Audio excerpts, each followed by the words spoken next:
So that right there is a Apple mouse.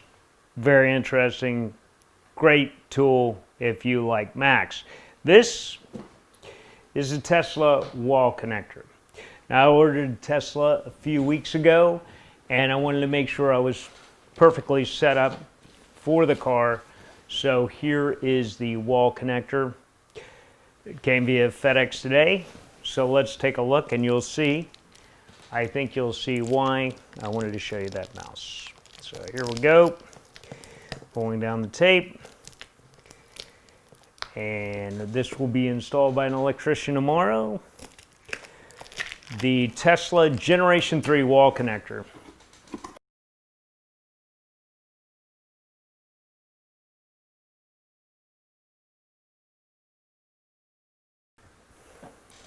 This is my first Tesla. Very excited to join this revolution that's happening right now.